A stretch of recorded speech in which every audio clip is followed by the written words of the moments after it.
En cierta ocasión, yo estaba en un supermercado y como solo llevaba poquitas cosas, me puse en la fila rápida de 10 artículos o menos. Y el hombre que estaba delante de la fila tuvo la osadía de poner 11 artículos en vez de 10 en su carrito. Y eso lo sé, yo no lo hubiese notado nunca, pero lo sé porque la mujer que estaba inmediatamente detrás de él, o sea, delante mío, los contó a los artículos en voz alta para que todos los oyéramos. Entonces el hombre estaba como avergonzado. Entonces ofreció inmediatamente dejar un artículo y la cajera tuvo la cortesía de decirle que no era necesario. Le dice, no, está bien, es ok.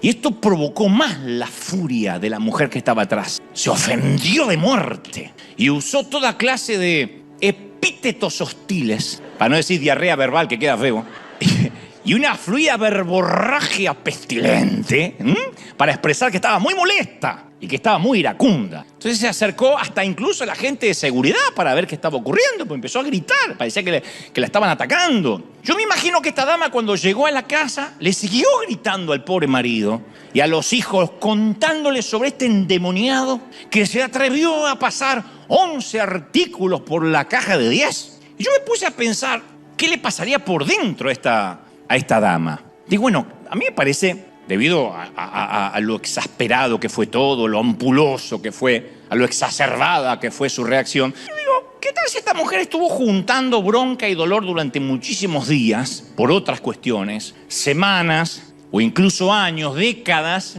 y en algún punto de su vida esa mujer pudo decir, hasta acá se terminó, no sufro más? O tal vez dijo, no, yo no voy a dejar ir este dolor, no voy a dejar ir esta bronca por miedo a que la subestimen de vuelta, que, como decimos en mi país, que la pasen por arriba. Y cuando lo pequeño y lo grande comienza a apilarse, hasta algo tan nimio, algo tan pueril, como 11 artículos en una fila de 10, bastan para que sea la gota que rebase el vaso. Si ella fue pisoteada una y otra vez por otras cuestiones, el mensaje que se reproduce en su mente, en su subconsciente es, nada cambió, yo siempre fui la víctima y a menos que pelee, voy a morir siendo la víctima. Entonces la agarra con el pobre hombre que puso 11 artículos en la caja de 10. Yo muchas veces me encontré haciendo lo mismo y creo que ustedes, aunque me pongan cara de la Madre Teresa de Calcuta, también lo han hecho. ¿Cuántas veces hacemos un escándalo desproporcionado sabiendo en el fondo del corazón que los verdaderos motivos de nuestro enojo se deben a algo mucho más profundo que esto que nos hace estallar? Yo lo he hecho muchas veces y lo confieso, muchas veces me estoy enojado y hago un problema por algo insignificante, pero en realidad es algo más profundo que no me he animado a abordar, a encarar. Entonces voy acumulando y finalmente cualquier babosada, cualquier estupidez se suma a la pila. Y un fatídico día dejamos que un artículo de más en el mercado, o un chinito que se nos cruza en la esquina, una mamá que lleva a los hijos al colegio y se va maquillando por el espejo retrovisor y no ve que te está por chocar, decís, yo no, hoy es mi día de furia. Pero no fue el chinito o el que pasó en un artículo de más. Esa fue la gota que rebasa nuestro vaso. Entonces, ¿qué es lo que realmente activa ese mecanismo de defensa en nosotros? Hay un libro maravilloso que es bestseller, según el New York Times, se llama El cuerpo lleva la cuenta. Es un éxito de venta. Y cuenta, entre otras, una historia muy singular. Dice que una enfermera de 28 años fue a ver un doctor por un problema de sobrepeso, nada menos que 408 libras, o sea, 185 kilos. La mujer identificó que su problema era la obesidad, pero los problemas visibles casi nunca son la raíz del verdadero problema. Eso es lo que se ve. Eso es cuando uno somatiza.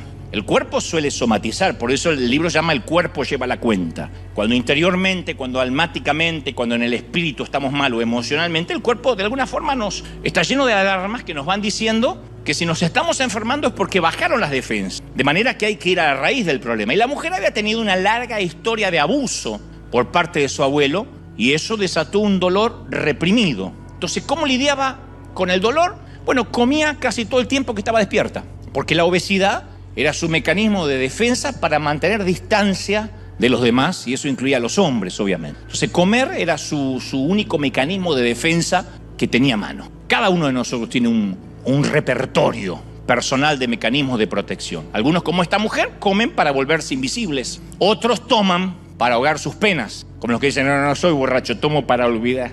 ¿Para olvidar qué? Para olvidar que soy borracho. Otros viven enojados, iracundos. Se levantan a la mañana y salen con cara de limón y estreñimiento de vientre a pelearse con la vida. Entonces, a ver, el trauma no es igual para todos, pero la sanidad comienza siempre con la decisión audaz y valiente de confesar las causas del dolor. No solo el problema visible, hay que llegar a la raíz, hay que llegar a lo que hay realmente bajo la rosa. Bajo la rosa viene de una expresión del latín, sub rosa, bajo la rosa, y el término tiene una connotación de secreto, de confidencialidad. Algo que se dice que es sub rosa no debe repetirse ni difundirse. El vínculo de decir bajo la rosa y la confidencialidad se remonta a la antigüedad, a los tiempos medievales. Los griegos y los romanos comenzaron a usar la rosa como un símbolo de silencio. Y si tenía que haber una reunión secreta, una reunión de Estado, se llevaban a cabo literalmente bajo una rosa que estaba pintada gigantemente en el interior del techo. Entonces, cuando uno entraba a un banquete y veía una rosa pintada sobre el techo, era el recordatorio a los invitados que debían guardar silencio y que los comentarios que se hacían sub vino, ¿se entendió la metáfora? Sub alcohol. Viste que cuando uno toma se va liberando la lengua y uno dice cosas que no quería decir y uno empieza a hacer bobadas como besar a la suegra. Bueno, todo lo que se hace sub rosa, sub vino, bajo la influencia del alcohol, no debería repetirse. De hecho, la popular frase, que parece que fue de toda la vida, pero es real, es más o menos reciente: lo que pasa en Las Vegas, se queda en Las Vegas. Mirá cómo la conocen los hermanitos, mirá vos. Capaz que les pregunto un versículo de la Biblia, no tienen la menor idea. Tienen menos Biblia que una mezquita, pero se acuerdan. Bueno, lo que pasa en Las Vegas se queda en Las Vegas. Tiene su origen en el 2003. Uno parece que fue de toda la vida. No, fue parte de una campaña publicitaria ideada para promocionar el turismo en la ciudad de Nevada. Entonces decía, lo que pasa en Las Vegas se queda en Las Vegas, para que ahí seas libre por un par de días, para que te puedas emborrachar, ser promiscuo, jugarte todo, salir en calzones porque no tienes más nada que apostar, y se queda ahí. Pero los creativos basaron esa frase, esa etimología de lo que pasa en Las Vegas se queda en Las Vegas, en lo que los viejos templarios habían dicho: lo que se hace bajo la rosa, se queda bajo la rosa. Entonces, sentarse bajo la rosa representaba una obligación contractual de silencio. Pero lo peor del caso es que en la época medieval los señores feudales que querían abusar de alguien, de una niña, de un niño, lo que hacían era que entraban a una habitación sigilosamente y colgaban una rosa del picaporte, que era la contraseña para que si los guardias oían gritos o oían pedidos de auxilio, no intervinieran. O sea que bajo la rosa también significa ocultar el espanto, ocultar el dolor, bajo algo que aparentemente se supone que es bello, como esta flor. Los que hoy somos padres sabemos que es muy importante que la inocencia de los chiquititos se conserve todo lo que más se pueda, porque puede ser reemplazada por el dolor de mañana y el mañana llega muy rápido. Yo digo siempre que en un momento los piecitos de nuestros niños son reemplazados por pasos firmes y las zapatillas de las niñas son reemplazadas por tacones altos. La pequeña de papá se convierte pronto en el amor de alguien más y cada día se va transformando de niña a mujer, como dijo el famoso proverbista Julio Iglesias. De niña a mujer, ¿se acuerdan? Conocen la frase de Las Vegas y no conocen a Julio Iglesias. Vamos bien. Vinieron los suizos hoy. Algún día ese cabello de la niña que hoy ayudamos a secar estará desparramado sobre la almohada de quien ella jure amar, y tal vez, como nos pasó a nosotros, las líneas de nuestra niñez van a terminar dibujando las arrugas de nuestra vida adulta, porque en un momento uno se vuelve un adulto que fue nada más y nada menos que todo aquello que transitamos cuando niños. El otro día yo recordaba, cuando tenía unos 20 años, no hace mucho, tenía unos 20 años, sácamelos. Cuando yo tenía 20 años, yo me compadecía de los viejos de 50, porque decía, ya tienen un pie en la tumba. Para mí uno de 50, de 40 ya era viejo, pero 50 ya era decrépito, ya se tendría que morir para no gastar oxígeno. Y yo solía decir, yo nunca voy a ser viejo, siempre voy a tener este cuerpo elástico y esta piel de recién nacido.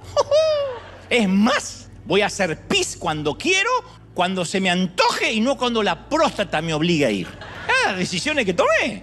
Y de hace unos pocos años empecé a notar mi propia finitud al ver que mis manos, yo te conté la vez pasada, cada día se parecen más a las manos de mi padre.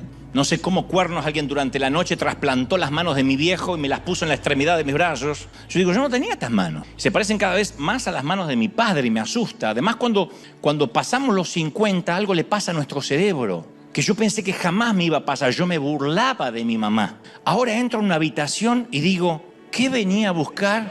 Es un espanto. No es que me olvidé cómo hacer plutonio. Me olvidé que algo venía a hacer. Terrible.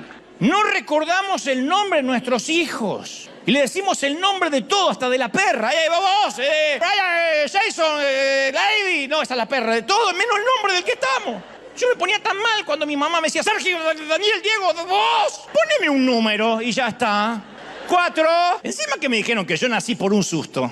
Me buscaron a mí. No, fuiste un descuido, me dijo mi mamá. Un descuido. Y esa palabra yo te conté, cuando uno salía de un elevador, un ascensor y a alguien se le escapaba un gas, decía, fue un descuido. Entonces, sí, por carácter transitivo, ¿yo qué era? Una flatulencia. O hablamos por el celular mientras que buscamos el celular. No puedo encontrar el celular. Y te dicen del otro lado, ¿y con qué estás hablando?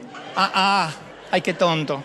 Y nadie nos ayuda porque los hijos empiezan a burlar de nosotros. Y ya nos damos cuenta que no podemos adelgazar dejando solo el pan y el azúcar una semana. Cuando yo tenía 20, de verdad, Dios no me deja mentir, yo podía comer 3 hamburguesas de un momento, de un saque, y salían como habían entrado. Yo era un pollo.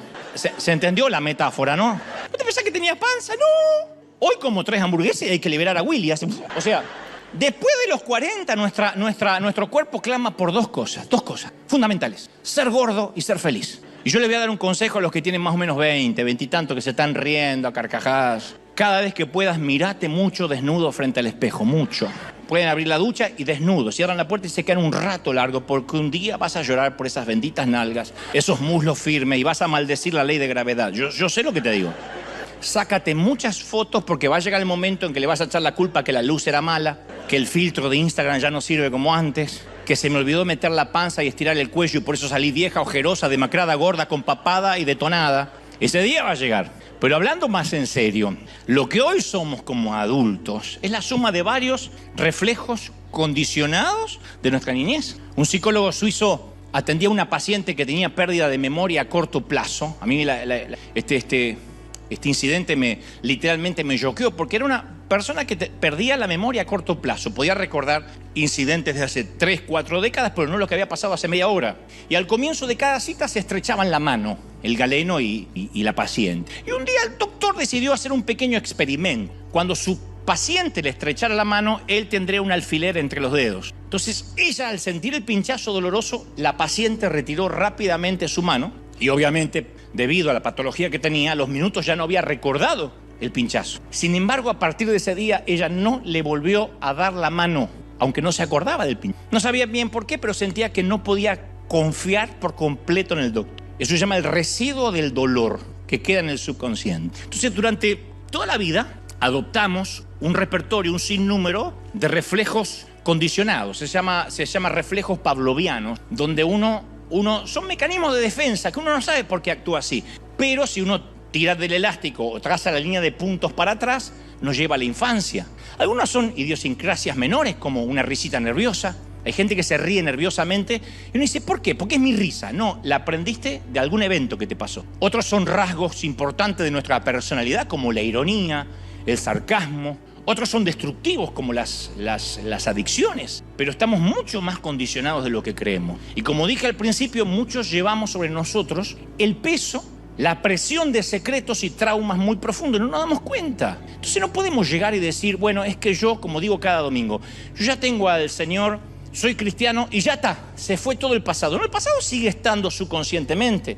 Y a veces estamos encadenados a un dolor emocional. Yo siempre menciono que todo hombre que se relacione con una mujer tiene que darse cuenta que está tratando con resultados e influencias de las experiencias de la niñez de la que hoy es la mujer. Lo mismo para la mujer que se relaciona con un hombre. Siempre está tocando al niño. Y no hay que confundirse con el sonido de los tacones altos. Siempre hay que saber oír el sonido de los piecitos pequeños, que fueron los piecitos que se formaron en la adversidad, ante los retos, en los infortunios, las tragedias, las luchas. Un hombre puede conocer a su mujer porque está a su lado, solo si en algún momento puede ayudarle a sanar las heridas de la niña que fue. Y lo mismo para el sexo opuesto. En un momento ese hombre que no llora, que nunca se sonríe, que parece rudo, hipertérrito, imperturbable, es un niño que con piecitos pequeños está escapando de algo y entonces se pone una caparazón para ser fuerte. Y ese dolor es un dolor que la ducha no puede quitar, el jabón no puede limpiar, los cosméticos no pueden ocultar. Es el agudo grito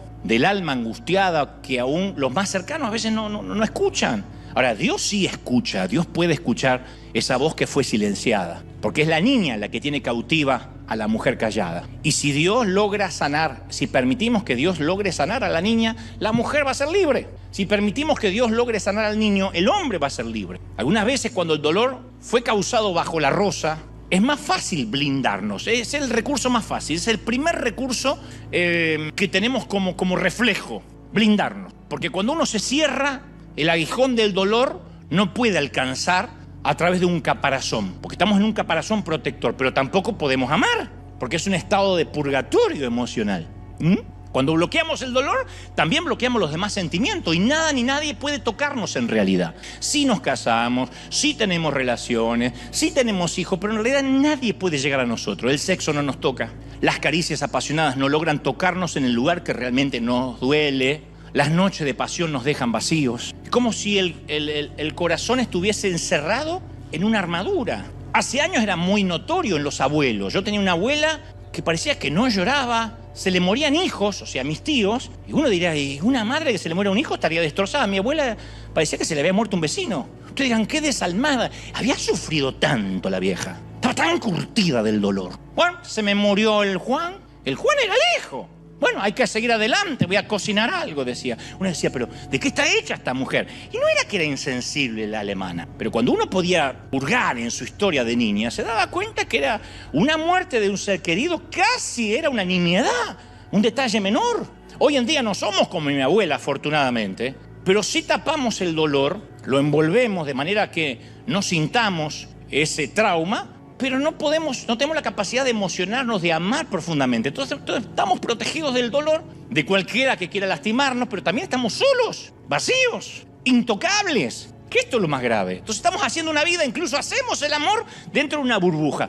Y el dolor nos tiene en cuarentena. Y no es la cuarentena de la pandemia que en algún momento se va a terminar. Es una cuarentena que vamos a llevarla al sepulcro. El día que alguien nos bese en una frente fría, nos habrá besado hasta nuestros últimos días estando en cuarentena. Esa es la soledad, señores, por excelencia. Porque la verdadera soledad no tiene muy poco que ver con compartir una casa o, en su defecto, en el mejor de los casos, una cama con alguien. Yo siempre digo que la soledad no es ausencia de rostros, es ausencia de intimidad. Uno puede estar en medio de un gentío y sentirse solo. Como digo siempre, el sentimiento de orfandad es más tolerable si el papá está bajo tierra. Pero el sentimiento de orfandad que uno siente cuando papá duerme en la otra habitación es espantoso. Entonces la soledad se identifica cuando tenemos todas las razones para sentirnos acompañados. Sin embargo, nos sentimos solos. Y no siempre significa que nadie nos puede ayudar. Lo que pasa es que hay que quitar tantas capas que quien se acerca apenas roza la superficie es porque nos escondimos por años. A mí me gusta como Shrek, el ogro,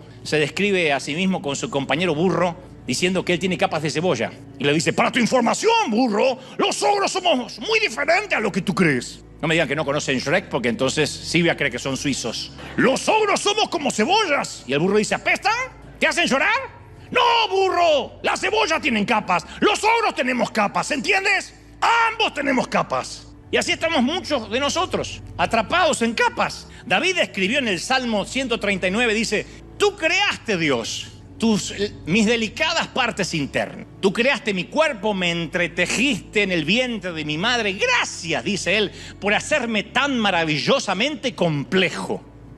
La complejidad interna es un regalo de Dios. Ahora, las capas de cebolla protectoras las fabricamos nosotros. Y eso nos mete en una prisión de máxima seguridad. Y como te dije una vez, quedamos atascados como los elevadores entre dos pisos. ¿Qué es lo peor que nos puede pasar? A veces sentimos como que la vida se nos detuvo en un momento y hemos estado esperando por años que la vida regrese. Y no regresa.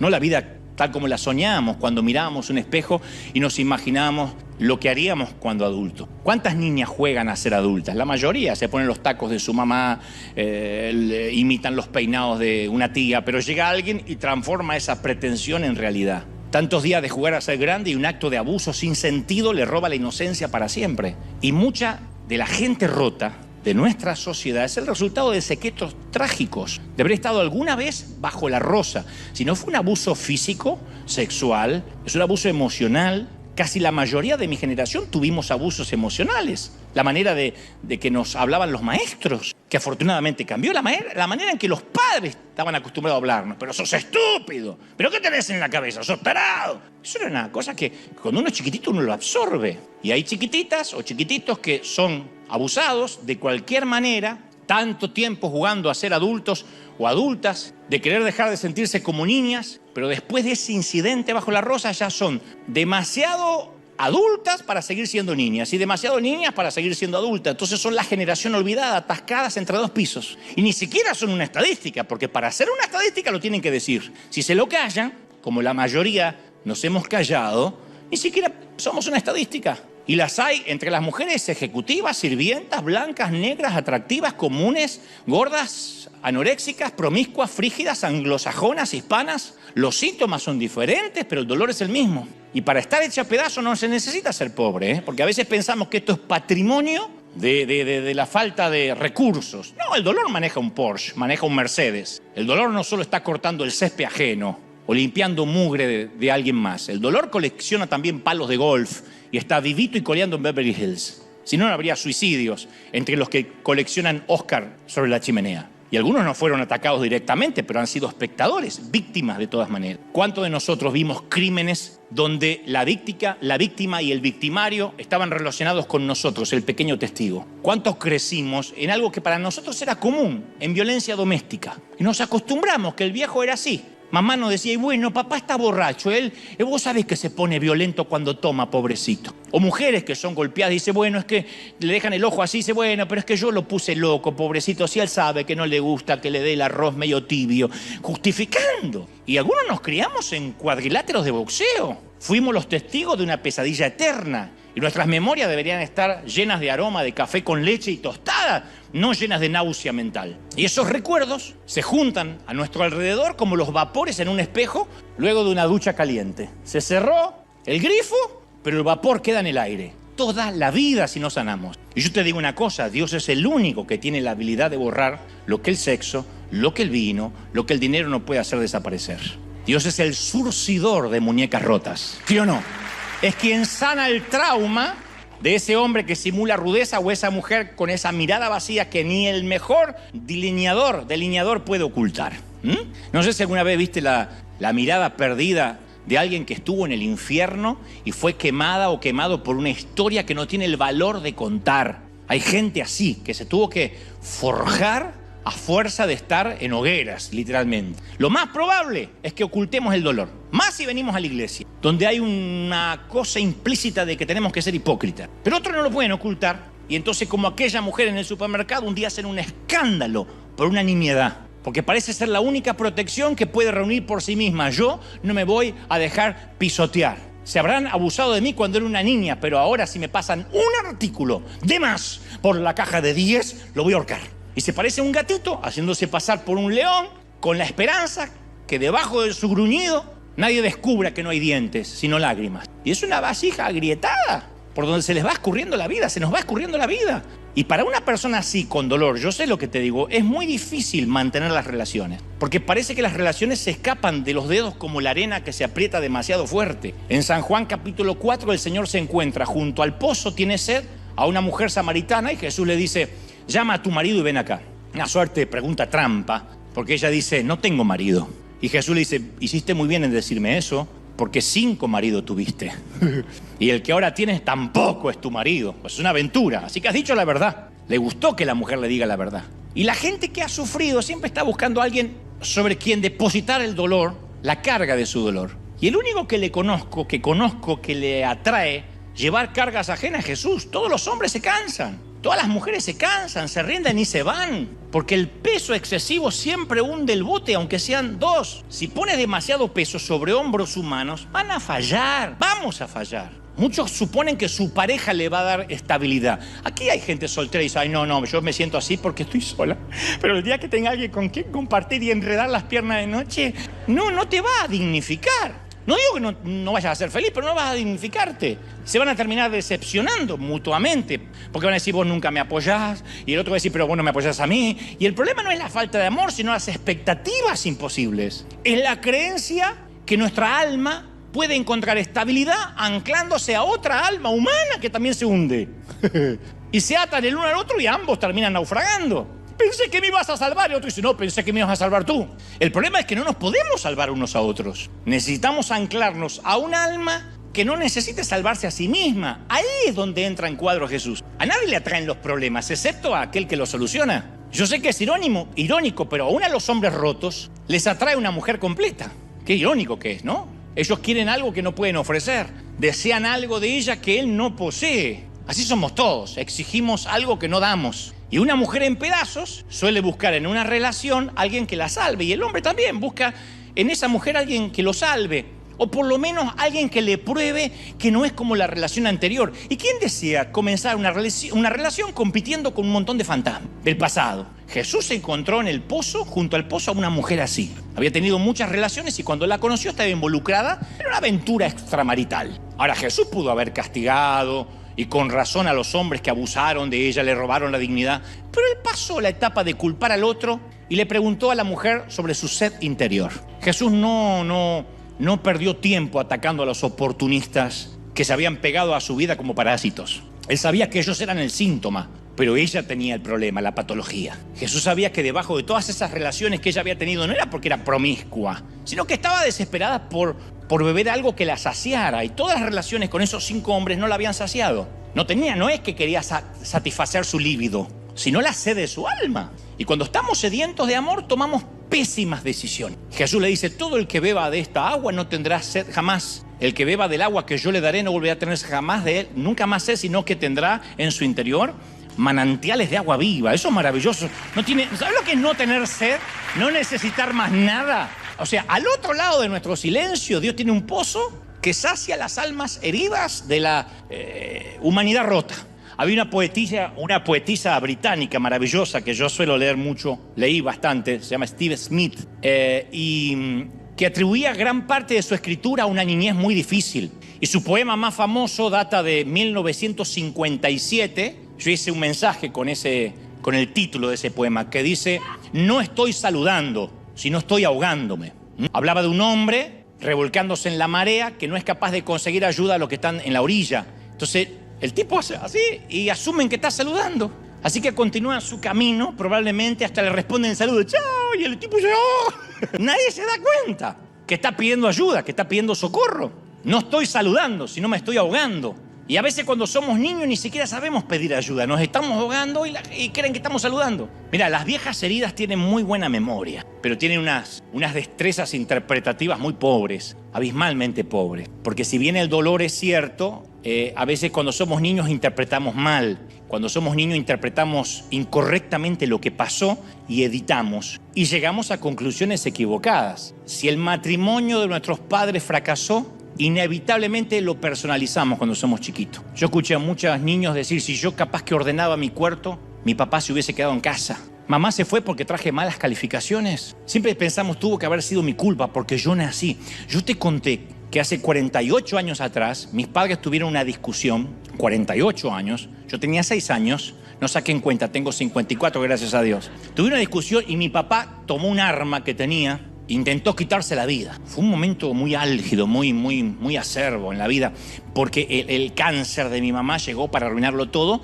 que fue coincidental con el embarazo de tenerme a mí. Cuando quedó embarazada, por ese susto y ese descuido, mamá parece que tropezó y quedó embarazada, pues papá no tenía nada que ver. Entonces fue coincidental con un cáncer en la matriz. Entonces, que tenían que decidir si tenían al bebé o iban a extirpar el cáncer. Y mi mamá dijo, no, vamos a tener el bebé. Y fue una decisión que mi papá dijo, no, salven a mi esposa, no al pibe que ya tenemos 3. Así que yo eso todo me entero cuando más o menos tengo uso de razón. Y un día, cuando el cáncer estaba en su peor momento, mi padre, muy borracho, me dice: tu madre se está muriendo por tu culpa. ¿Para qué te parió? Y se metió dentro del galpón. Después me enteraría que quiso quitarse la vida.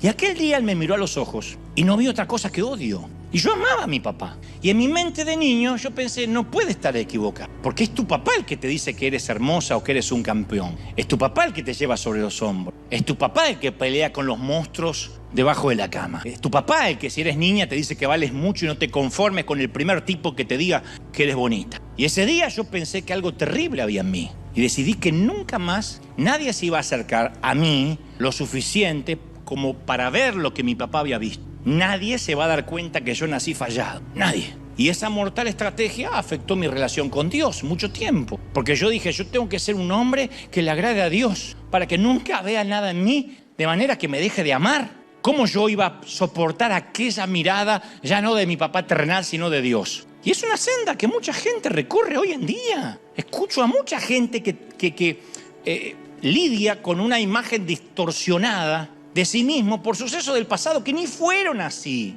Mi papá no me volvió a decir que me odiaba, estaba borracho, pero ¿qué iba a saber a los 6 años si era borracho, si estaba de verdad diciéndolo, si era de mentira? Y hay mucha gente que esas frases les van quedando. Mi mamá siempre me dijo que yo era tóxica, que yo arruinaba todo lo que tocaba. Bueno, mi esposo es un abusador, pero yo me lo merezco. Bueno, cuando me miro en el espejo, todo lo que veo es una mujer gorda, llena de estrías, que no merece que la quiera. Bueno, me voy a quedar solterona porque ¿quién se va a querer casar conmigo? No puedo tener hijos porque Dios me está castigando por algo que hice en el pasado. Y el tema siempre es el mismo: ¿qué hay de malo en mí?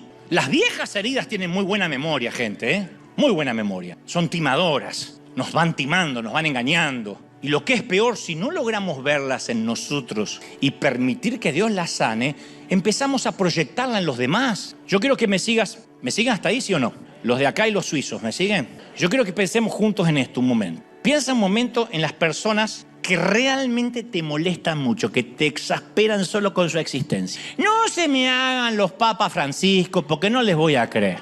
Ay, yo no, yo amo a todo el mundo. No se me vengan a hacer las que orinan agua bendita. Piensen de verdad esas personas que te exasperan. Podría ser por su apariencia, no que la odias, que saca tu peor versión, por la forma en que se ríen. Viste que hay gente que la risa, por la forma que estornudan, recién casi una deja el pulmón. Esas cosas pueden pasar.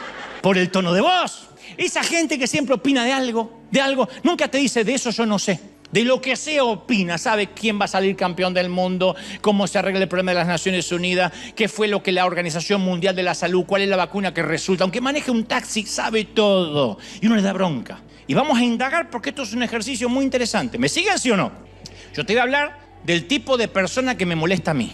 Me molestan los que cuando estoy hablando completan la frase de lo que intento decir. El otro día estaba yendo para Los Ángeles. No, estaba yendo para el centro. No, déjame hacer un silencio, ya voy a saber dónde estoy yendo, desgraciado. O me corrigen las palabras. No se dice así, se dice de la otra manera. Importa la línea del relato, condenado, importa. Ahora, ¿por qué me molesta? Yo tengo que confesar que desde que tengo uso de razón, si dices una palabra incorrecta, yo te la voy a corregir. Si estás hablando conmigo y no te apuras, te voy a completar la frase. Me di cuenta que me molesta en otros los defectos que son míos. Yo soy de completar frases. Cuando viene alguien y dice: le cuento algo, el otro día, bueno, ¿qué estabas haciendo? ¿Qué estabas haciendo, mami? Dale. Yo soy muy pragmático, para mí la vida va pasando. Hay gente que te envejece, en 5 minutos te envejece. Cuenta detalles que son irrelevantes. El otro día me subí al auto que me compré esta semana, que estoy pagando en cuota. ¿Qué me importa? Entonces yo le completo la frase y me da bronca cuando otro me lo hace. Hay un famoso psicólogo que dice: si odias algo de una persona, odias algo en ella que es parte de ti. Lo que no es parte de nosotros no nos molesta. Aquel que no es parte tuya no te molesta, lo dejas pasar. Te parece: ¡ah, qué divertida como estornuda! Sacó medio diafragma y lo volvió a meter. ¿Ves? Pero si yo estornudo así, ¡ay, me pongo loco! Uno diría: pero uno debería ser más compasivo con esa gente. No, somos menos tolerantes. Por eso dicen que el peor enemigo de un hispano, ¿quién es? Otro hispano. Por eso tanta gente dice: ay, quiero un barrio donde no haya tantos hispanos. ¿Dónde naciste? En Buckingham. Pero en Inglaterra. ¿Sabés cuál es el principal enemigo de un argentino? Otro argentino. ¿Y sabés por qué? Porque nos conocemos. Porque somos grandados, fanfarrones, sabemos de todo. Porque si en una tumba dice: aquí yace un hombre honesto, y un argentino, decís: hay 2 tipos bajo la misma tumba. La primera vez que yo visitaba este país, Yo siempre buscaba ponerme en la fila de migraciones donde la gente tuviera la cara de Eugenio Derbez, Pedro Infante, el Chompiras mínimo. Porque yo digo, si es hispano no me va a hacer tantas preguntas. Después de que me metieron varias veces al cuartito por sospechoso de terrorista, yo dije, voy a ponerme en la fila de un gringo bien colorado con la cara de republicano de John Wayne. Ahí. A mí me enseñaron en migraciones, responde lo que te preguntan. ¿Qué paso se los voy a enseñar? Cuando vayan a migraciones, respondan. El gringo está entrenado para que le respondan lo que él pregunta. Cuando decís una explicación que no te está pidiendo, al cuartito. ¿Cuántos días se va a quedar? 3 días. Porque una prima me va a dar para vivir adentro. No te dijo quién, te dijo cuántos días se va a quedar. Responde lo que te pregunta. Lo mismo para migraciones, para tu mujer. Responde lo que te pregunta. ¿Trajo dinero? Sí. No mucho, menos de 1000, porque no, al cuartito. Como yo hablo inglés, ¿cuántos días se va a quedar? 3. ¿En dónde? Hotel. ¿Recuerda? No. Pasaba rápido. Y miraba al hispano diciendo, toma. Y no, es como que uno cree que puede castigar la conducta de esa persona porque es igual a nosotros y de algún modo estamos exorcizando nuestras almas. No, no funciona así. Yo recuerdo un pariente que cierta vez le conté que yo estaba deprimido y me dijo, sos una vergüenza, como un hombre de Dios, eso es diabólico, no puede estar deprimido. Años más tarde me enteré que él estaba tratando con una depresión profunda y ahí comprendí su enojo. Está buena, quédate para el otro. No iba la risa ahí. No, ya estamos. Pero comprendí su enojo.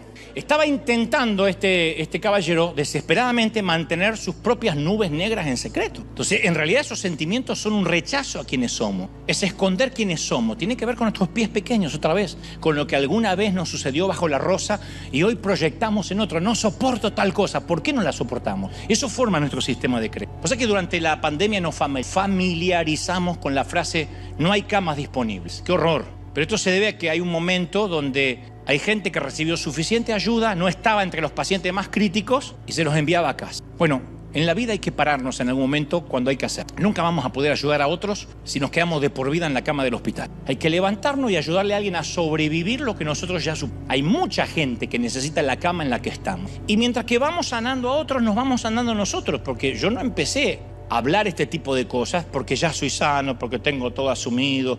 No, yo me doy cuenta que mientras que enseño, me voy sanando yo también. Cuando nos convertimos en parte de la solución y no parte del problema. Entonces a veces Dios toma a los que están hechos trizas, heridos, los rehabilita para que puedan ser médicos de sanidad. Tal vez quieras saber qué hacer con tu vida y estás atorado entre 2 pisos de un trabajo que no te llena.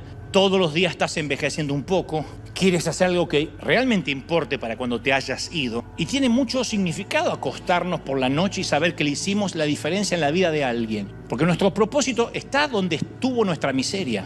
Ahí está nuestro propósito. Nadie los va a entender como nosotros. Ese mismo lugar en el que lloramos es el que va a traer sanidad a aquellos que hoy son tocados por el mismo dolor. ¿Quién entiende a un divorciado? ¿Alguien que pasó por las aguas turbulentas del divorcio? ¿Quién entiende el cáncer? ¿Alguien que sintió el aroma fétido de la parca luchando contra la metástasis? Ahí es el lugar donde nuestra compasión aumenta y ayudamos a la próxima generación a salir de sus camas. Pablo le escribe a la iglesia de Roma en Romanos 9:23 y dice, y para hacer notoria las riquezas de la gloria, los mostró a ustedes como vasos de misericordia. Vasos de misericordia. A mí me gusta eso. No contiene vino, no contiene agua, ni soda, sino misericordia. Los ex pacientes tenemos una compasión que viene únicamente de haber estado en la misma cama. Nuestra misericordia tiene raíces en nuestras propias tragedias. Por eso a mí me cuesta entender cuando alguien se olvidó de dónde salió, se olvidó de dónde vino. No, gente, si alguna vez en la vida superamos una tormenta, tenemos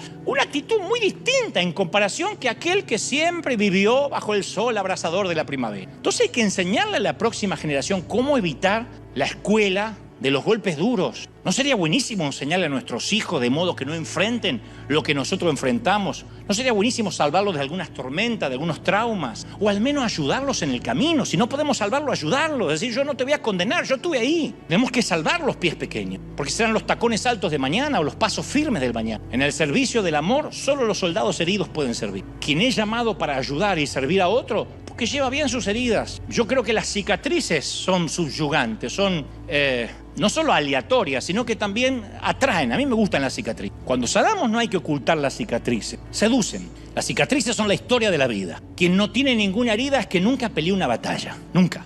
Yo suelo desconfiar de los que andan por la vida no llevando heridas. Las heridas de la vida son una placa de honor, ¿sí o no?